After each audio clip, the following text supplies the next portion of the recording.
South Carolina primary. Donald Trump easily defeats Nikki Haley in her home state. Donald Trump is one step closer to the Republican presidential nomination after a massive win over Nikki Haley in South Carolina. The former president won his primary opponent's home state by a 20-point margin, his fourth consecutive victory. As he celebrated, Mr. Trump made no mention of Ms. Haley, who vowed to stay in the race. Instead, he set his sights on the general election in November. That will be a likely rematch with his successor in the White House. "We're going to look Joe Biden right in the eye," he told supporters minutes after U.S. media projected him as the winner on Saturday night. "He's destroying our country, and we're going to say, 'Get out, Joe, you're fired.'" Mr. Trump lauded his party's unity after Saturday's result, saying, "There's never been a spirit like this. I have never seen the Republican Party so unified." It marked a shift from his response to last month's primary in New Hampshire, where he raged against Ms. Haley for doing a speech like she won. Ms. Haley, who once served as a popular two-term governor of South Carolina, congratulated her opponent on his victory in her speech. She promised not to quit, however, saying the roughly 40% of the vote she received was not some tiny group. "There are huge numbers of voters in our Republican primaries who are saying they want an alternative," she said, emphasizing that her continued campaign was not about her own political ambitions. "I'm not giving up this fight when a majority of Americans disapprove of both Donald Trump and Joe Biden," she added. She has recommitted to staying in the race until at least Super Tuesday, March 5th, when voters in 16 states will cast their ballots on the same day. "I'm a woman of my word," the former UN ambassador said. "We're headed to Michigan tomorrow, and we're headed to the Super Tuesday states throughout all of next week."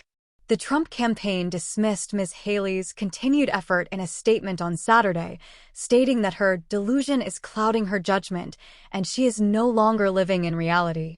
The Trump campaign has predicted the former president will accumulate enough delegates to formally clinch the nomination within the next month.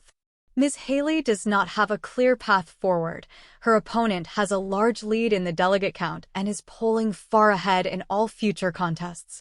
And yet the Haley campaign is still standing, in large part due to contributions from deep-pocketed donors. That flow of cash has continued despite her facing long odds.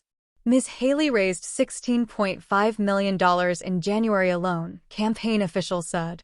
That was her largest monthly total so far, and much more than Mr. Trump's numbers. To drive home the point that he believes the primary has now ended, Mr. Trump wasted no time in making his victory speech moments after the race was called, not allowing Ms. Haley to speak before him as she had done in New Hampshire.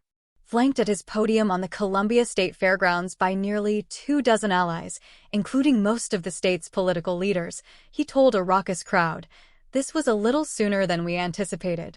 Mr. Trump certainly has much to boast about with this win. Exit polling conducted by the BBC's U.S. partner, CBS News, shows that the ex-president bested Ms. Haley with both men and women and among all age groups.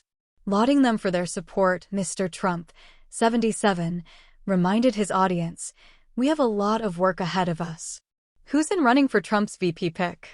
Defeat looms over Haley. So why stay in the race? The former president also remains beleaguered by his many legal troubles and faces the first of 4 criminal trials next month.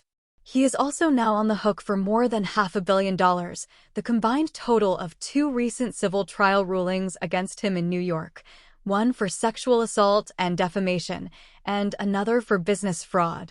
As Mr. Biden racks up a sizable cash advantage over him in what will likely be the most expensive presidential race in U.S. history, Mr. Trump is increasingly relying on donations to cover his soaring legal costs.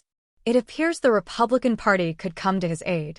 He has consolidated his hold over it by endorsing key allies to lead its national committee.